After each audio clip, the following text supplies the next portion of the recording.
Her hands were shaking so badly that she almost dropped her phone. Through tears that blurred her vision, 32-year-old Maya Hartwell pressed the voice message button and whispered into her car's darkness, her voice cracking with exhaustion and fear. "Sweetheart, Mommy needs you to be brave right now.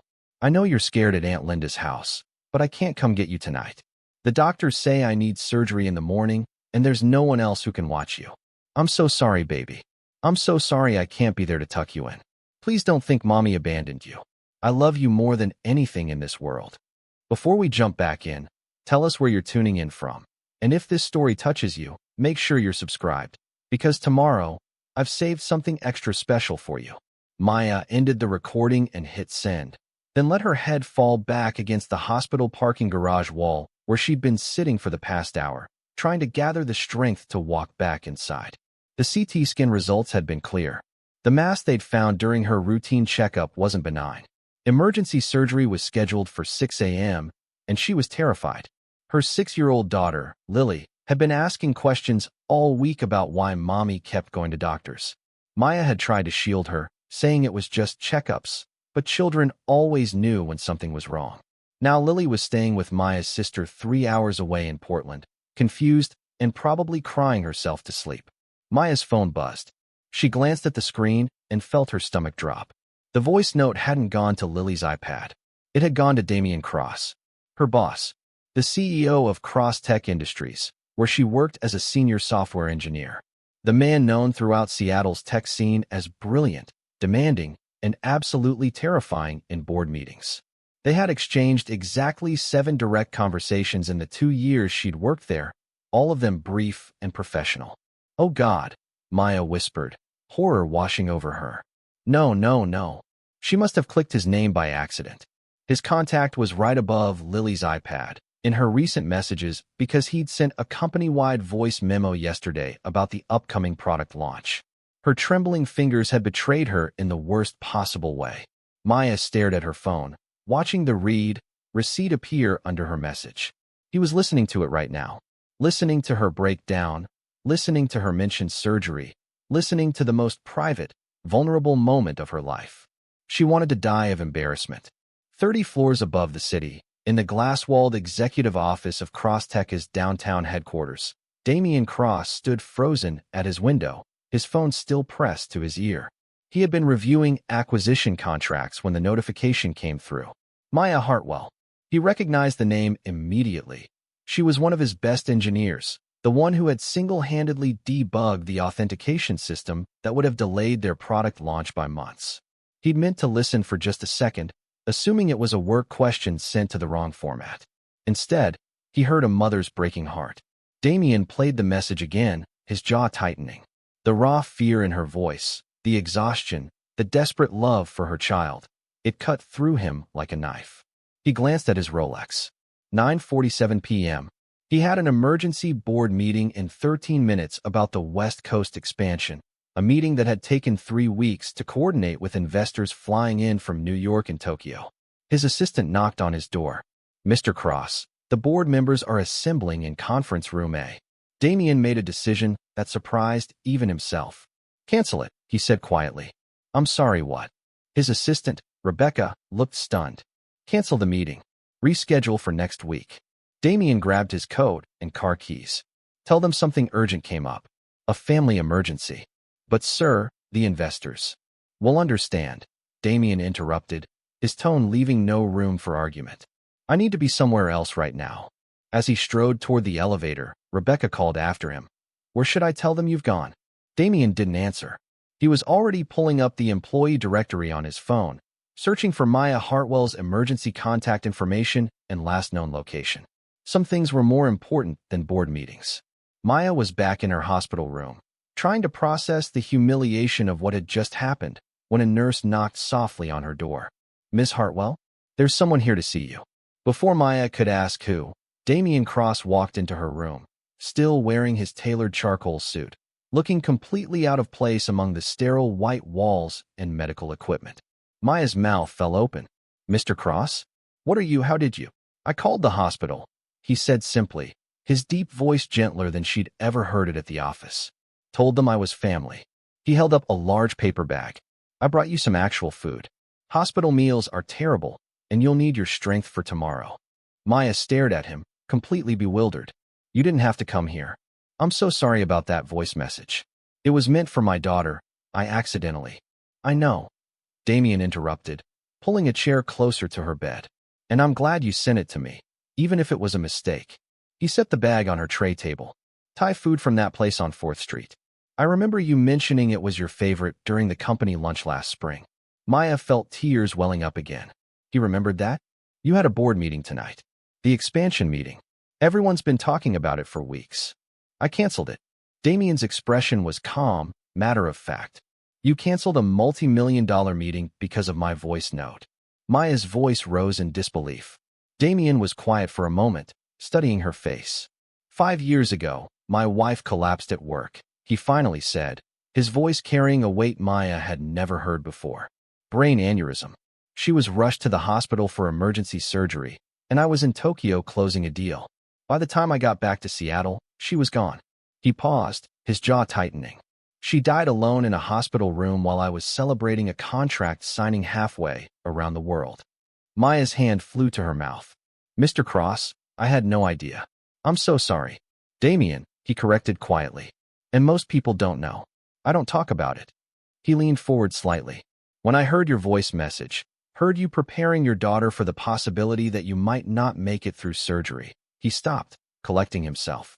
I couldn't let another person face that alone. Not when I had the power to be there. But I'm just an employee, Maya whispered. You're a person, Damien said firmly. A mother who's terrified and alone, facing surgery in the morning. That transcends any corporate hierarchy. Over the next hour, Damien helped Maya eat, called her sister to check on Lily, and even convinced the on-call surgeon to come by and answer all of Maya's questions about the procedure. His calm, authoritative presence seemed to bend the hospital staff to his will. Nurses who had been too busy suddenly had time to address Maya's concerns, and the surgeon who'd been brusque during the initial consultation now patiently explained every detail. How do you do that? Maya asked when they were alone again. Do what? Make everyone suddenly care more. Damien smiled slightly, the first real smile she'd ever seen from him. I just remind them that behind every patient number is a real person with people who love them. He stood, preparing to leave. I should let you rest. You have a long day tomorrow. Damien, Maya said, using his first name hesitantly. Thank you. For everything. For coming. For staying. For making me feel less alone. He paused at the door. I'll be here tomorrow during your surgery. You won't wake up alone. You don't have to. I know, he said simply. But I'm going to anyway. After he left, Maya stared at the ceiling, trying to process everything. The intimidating CEO she'd feared had shown up at her most vulnerable moment and revealed his own devastating loss. He'd canceled a crucial meeting, brought her favorite food, and promised to be there tomorrow. She looked at the Thai food containers, still warm, and the small card tucked beside them. In Damien's neat handwriting, it read, You're stronger than you know. See you on the other side of surgery. D. For the first time since her diagnosis, Maya felt a flicker of hope. 3 weeks after her successful surgery, Maya was back at her desk at Crosstech Industries, still adjusting to her modified work schedule. Damien had insisted she work half-days for the first month, with the option to work remotely whenever she needed. Her colleagues had been supportive, though puzzled by the special accommodation. Crosstech wasn't known for its flexibility. What they didn't know was that Damien had been checking in on her daily. Not just professionally, but personally. Text messages asking how she was feeling, whether Lily had adjusted back to their routine, if she needed anything. The boundary between boss and friend had blurred into something neither of them had quite defined yet. Maya was reviewing code when her phone buzzed with a call from an unknown number. She almost ignored it, but something made her answer. Maya? It's Trevor. Her blood ran cold. Trevor Hartwell, her ex-husband, Lily's father. The man who had walked out on them 3 years ago when Lily was diagnosed with autism, claiming he couldn't handle the pressure of a special needs child. How did you get this number? Maya's voice was ice. I have my ways, Trevor said smoothly. I heard through mutual friends that you had surgery, that you were sick. I've been worried about you. Maya gripped her phone tighter. Worried? You haven't called or texted in 3 years. You stopped paying child support 18 months ago. You don't get to be worried now. I know I made mistakes, Maya. Big mistakes. His voice took on a pleading tone she recognized too well, the same one he'd used whenever he wanted something. But I've been doing a lot of thinking. About family, about responsibility. I want to be in Lily's life again. I want to be there for both of you. Absolutely not. I have rights, Maya. Legal rights as her father. I've been talking to a lawyer, and he says what? Maya interrupted, her heart pounding. That you can suddenly decide to be a parent after abandoning your autistic daughter because she was too difficult for you? Trevor's tone shifted, becoming harder. I'm trying to do this the nice way, Maya. I want joint custody. And given your recent health issues, a judge might think Lily needs a stable, healthy parent in her life.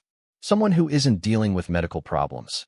The threat was clear, and Maya felt panic rising in her chest. Before she could respond, Trevor continued. I'm in Seattle. I want to meet for coffee tomorrow to discuss arrangements. Riverside Cafe at 2 o'clock. Don't make this ugly by involving lawyers. He hung up before she could respond. Maya sat frozen at her desk, her hands trembling. 3 years of silence. And now Trevor wanted to swoop in and play father? The timing was too convenient, too calculated. She pulled up her email and saw that Crosstech's recent product launch had been covered in several major tech publications, including a profile on the company's key engineers. Her name had been mentioned, along with her title and the hint that senior engineers at Crosstech earned substantial salaries. He wasn't coming back for Lily. He was coming back for money. Maya. She looked up to find Damien standing by her cubicle, concern evident on his face. Are you all right? You look pale. Without thinking, Maya stood and walked to the small conference room nearby, gesturing for Damien to follow. Once inside with the door closed, she told him everything. About Trevor's abandonment, his sudden return, the veiled threats about custody. Damien's expression grew darker with every word. He threatened to use your surgery against you in court? He implied it, Maya said, wiping at angry tears. And the worst part is, I'm scared it might work. What if a judge thinks I'm too sick to care for Lily properly? What if Trevor actually gets custody and realizes he still can't handle her needs? That won't happen, Damien said firmly. First, you're fully recovered and cleared by your doctors. Second, he abandoned his child for 3 years. No judge will overlook that. He paused. Are you meeting him tomorrow? Maya nodded miserably. I have to know what he really wants. Then I'm coming with you. Damien, you don't need to. Yes, I do. He interrupted, his tone leaving no room for argument. You're not facing him alone. The next afternoon, Maya sat across from Trevor at Riverside Cafe, her coffee untouched and growing cold. Damien sat beside her, his presence both comforting and imposing. Trevor's eyes had widened when he'd seen Damien arrive with Maya, and his confident demeanor had faltered slightly. I thought this would be a private conversation, Trevor said, his jaw tight. Anything you need to say to me can be said in front of Damien, Maya replied, her voice steadier than she felt. He's a friend. Trevor's gaze flickered between them, calculation evident in his eyes. A friend, or something more? That was fast, Maya. You were always good at finding someone to take care of you. Watch yourself, Damien said quietly, his tone carrying a warning that made Trevor lean back slightly. Trevor recovered quickly, shifting tactics. He pulled out his phone and showed them photos. Trevor at what appeared to be therapy sessions, Trevor volunteering at a children's center, Trevor at a parenting seminar. I've been working on myself, he said. I panicked when Lily was diagnosed. I wasn't equipped to handle it, and I ran. But I've spent the last year in therapy, learning about autism, understanding what I did wrong. A year. Maya's voice dripped with skepticism. You've been working on this for a year, but only contacted me now? Right after my name appeared in several tech magazines. Trevor's expression flickered. That's not. I've been building up the courage to reach out. The articles just helped me find you again. You stopped paying child support, Maya stated flatly. If you were so committed to being a father, why did the payments stop? I lost my job, Trevor said quickly. I was going to restart them once I got back on my feet. In fact, that's part of why I'm here. I want to set up a proper support arrangement. I've been saving, and I'm prepared to pay back everything I owe. Damien spoke for the first time since his warning. How much have you saved? Trevor shifted uncomfortably. Well, I haven't calculated the exact amount yet, but because according to the child support agreement, Damien continued, pulling out his own phone, You owe approximately $43,000 in back payments. Maya forwarded me the documentation last night. He looked up at Trevor. So let's skip the performance. What do you actually want? Trevor's mask slipped. Look, I know I made mistakes, but I'm Lily's father. I have rights. Maya's had health issues, serious ones. What if something happens to her? What if she can't work? Lily needs a backup plan, and I'm prepared to step up. Joint custody means I can be there for her, provide for her. Provide for her with what money? Maya interrupted. You just said you lost your job. I'm starting a business, Trevor said. Tech consulting. But I need some startup capital, and I thought maybe we could work out an arrangement. You're doing well at CrossTech. You're a senior engineer now. If you could help me get established, I'd be in a better position to support Lily. There it is, Damien said, his voice cold. You don't want custody. You want money. Trevor's face reddened. That's not. I want to be in my daughter's life. But yes, I need financial help to make that possible. Is that so wrong? We're family, Maya. You should want to help me be the father Lily deserves. Maya felt something shift inside her. For 3 years, she'd carried guilt about Trevor leaving, wondering if she could have done something differently, been more supportive, made things easier for him. But sitting here now, watching him try to manipulate her, use her daughter as leverage for a payout, the guilt evaporated. You know what Trevor taught me? Maya said, her voice calm and clear. When Lily was diagnosed, when the doctors explained that she'd need extra support, that our lives would be different than we'd planned, you left. You said you couldn't handle it. But you know what? I handled it. Alone. I learned everything I could about autism. I found the right therapists, the right school, the right strategies. I advocated for her when people said she couldn't do things. And you want to know the truth? She's thriving. She's happy. She's learning. She's amazing. Trevor opened his mouth, but Maya continued. And then, when I had a health crisis, when I was terrified and alone in a hospital facing surgery, you know who showed up? Not you.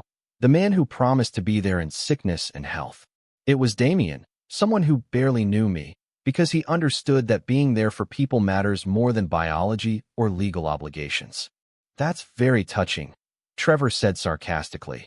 But it doesn't change the fact that I'm her father and I have legal rights. Rights you'll never exercise, Damien interjected. Because Maya's lawyer. And yes, she's retaining one. Will present documentation of your 3-year absence, your failure to pay support, and this recorded conversation. He held up his phone. Washington is a one-party consent state for recordings. You've admitted you want money, not custody.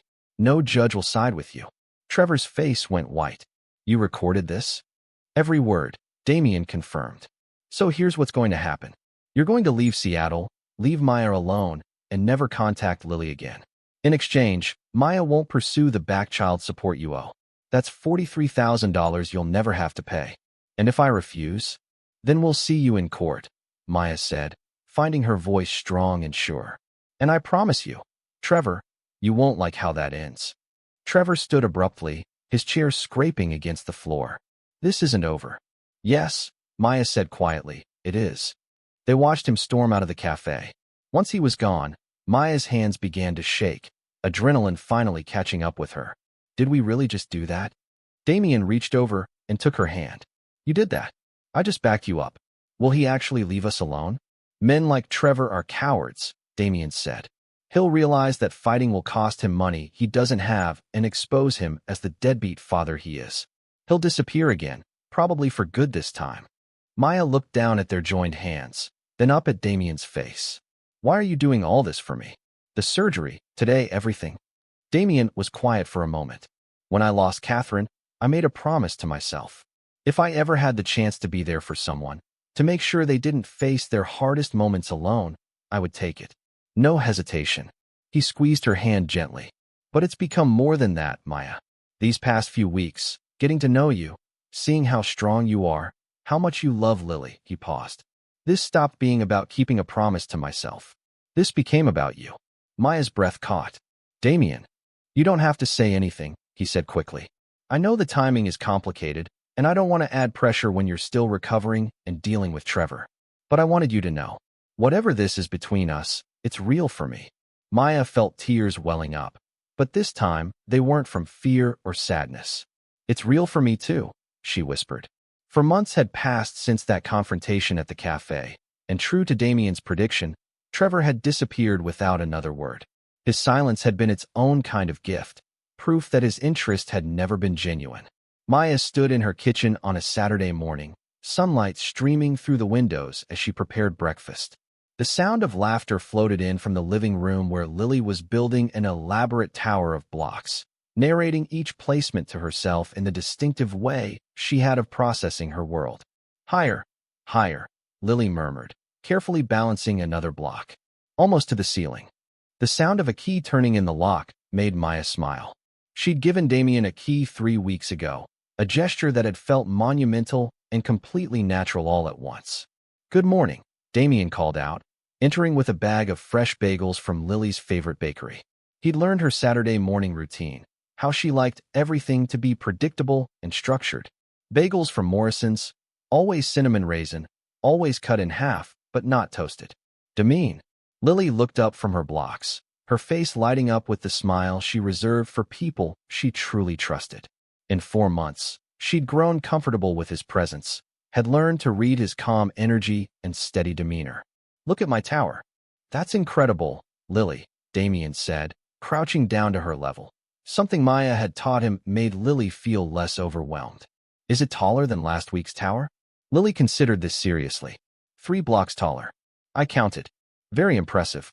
You're quite the architect." He caught Maya's eye over Lily's head, and the warmth in his gaze made her heart skip. After breakfast, while Lily was absorbed in her favorite animated show, her Saturday routine required exactly 45 minutes of screen time. Maya and Damien sat together on the back porch, coffee cups warming their hands in the crisp autumn air. "I got the final medical clearance yesterday," Maya said. "Dr. Patterson says I'm completely cancer-free. No signs of recurrence, and I can go back to full-time work whenever I'm ready." Damien set down his cup and pulled her into an embrace. "That's wonderful news. I knew you'd beat this." "I couldn't have done it without you," Maya said, her voice muffled against his shoulder. "The surgery, the recovery, dealing with Trevor, managing everything with Lily. You've been there for all of it. Where else would I be?" Damien pulled back to look at her face. "Maya, these past few months with you and Lily, they've been the happiest I've had since Catherine died. You've both brought light back into my life." Maya felt tears threatening. "You saved us, Damien. That voice note I accidentally sent you was the best mistake either of us ever made." He finished, smiling. "Mama," Lily's voice called from inside. "My show is done. 45 minutes exactly." "Coming, sweetheart," Maya called back. She started to stand, but Damien gently stopped her. "Wait, there's something I want to talk to you about first." He reached into his jacket pocket and pulled out a small velvet box, and Maya's breath caught in her throat. "I know this might seem fast to some people," Damien began, "but I've learned that life is too short to waste time when you know something is right. These 4 months with you have taught me more about love, family, and what really matters than the entire decade before." He opened the box to reveal a simple, elegant ring with a deep blue sapphire surrounded by small diamonds. Catherine's favorite color was blue. "I thought she'd like knowing that her memory was part of this new beginning." Maya's hand flew to her mouth, tears streaming freely now. "Maya Hartwell, would you marry me? Would you let me be there for you and Lily, not just for the crises, but for every ordinary, beautiful day? Would you let me be the family you both deserve?" "Yes," Maya whispered. "Yes, absolutely yes." Damien slipped the ring onto her finger, then pulled her into a kiss that felt like coming home. When they finally pulled apart, they found Lily standing in the doorway, watching them with her characteristic serious expression. "Are you going to live here now?" Lily asked Damien directly. "With us, all the time." Damien looked at Maya, who nodded, then turned back to Lily. "Would that be okay with you, Lily?" Lily considered this with her usual careful deliberation. "Will you still bring bagels on Saturdays?" "Every single Saturday," Damien promised. "And will you help me build towers?" "Whenever you want." Lily nodded decisively. "Then yes, that's acceptable." She paused, then added in her matter-of-fact way, "I like having you here. You make Mama smile more." Maya felt her heart overflow. She reached for both of them, and Damien lifted Lily into his arms so they could all embrace together. This unexpected family that had formed from a mistaken voice note and a canceled meeting. Later that evening, After Lily had gone to bed following her precise bedtime routine, Maya and Damien sat together on the couch, her head on his shoulder, his arm around her waist. "Do you ever think about how different things could have been?" Maya asked quietly. "If I'd sent that voice note to the right person? If you'd decided the board meeting was more important?" "I try not to," Damien admitted. "Because thinking about missing this, missing you and Lily, is terrifying." "That voice note was meant for Lily's iPad," Maya said. "I was telling her I loved her, that I'd never abandon her. And somehow, it reached the one person who understood exactly what it meant to face something alone." She lifted her head to look at him. "Do you think Catherine would approve of us?" Damien was quiet for a moment. "I think Catherine would say that love isn't about replacing what was lost. It's about being brave enough to open your heart again." He kissed Maya's forehead. "And I think she'd really like you. You both have that same fierce determination, that way of making people feel seen and valued. I wish I could have known her." "In a way you do," Damien said. "She taught me how to love fully, how to show up for people. Everything I've done for you, I learned from her example." He paused. "But what you've taught me is that it's possible to heal, to love again, to build something new while still honoring what came before." Maya snuggled closer. "We're quite the pair, aren't we? The woman who sent a desperate voice note to the wrong person, and the man who canceled everything to answer it. The best wrong number in history," Damien agreed with a soft laugh. As they sat together in the peaceful quiet, Maya thought about the journey that had brought them here, the terror of her diagnosis, the vulnerability of that voice note, the unexpected appearance of a man she barely knew at her hospital bedside. She thought about Trevor's attempted manipulation and how Damien had stood beside her, giving her the strength to finally close that chapter of her life. She thought about Lily's growing trust, her acceptance of Damien into their carefully structured world. Most of all, she thought about how a single mistake, one accidentally sent voice message, had changed everything. How it had brought her not just a partner, but a protector, a friend, a father for Lily, and proof that sometimes the wrong person turns out to be exactly the right one. "Thank you," Maya whispered. "For what?" "For listening to that voice note. For caring enough to cancel your meeting. For showing up when you didn't have to. For choosing us." Damien turned to look at her, his eyes full of emotion. "Thank you for accidentally sending it to me. For letting me in. For teaching me that it's okay to love again." He smiled. "For giving me a second chance at family." Outside, the Seattle rain began to fall, gentle and steady, washing away the remnants of the difficult year and preparing the ground for new growth. Inside, surrounded by Lily's carefully organized toys and the evidence of their blended lives, Maya and Damien held each other close, grateful for the beautiful accident that had brought them together. Some mistakes, Maya realized, aren't mistakes at all. They're destiny wearing a disguise, waiting for the right moment to reveal that the wrong turn was actually the path home all along. Up next, you've got two more standout stories right on your screen. If this one hits the mark, you won't want to pass these up. Just click and check them out. And don't forget to like, subscribe, and turn on the notification bell so you don't miss any upload from us.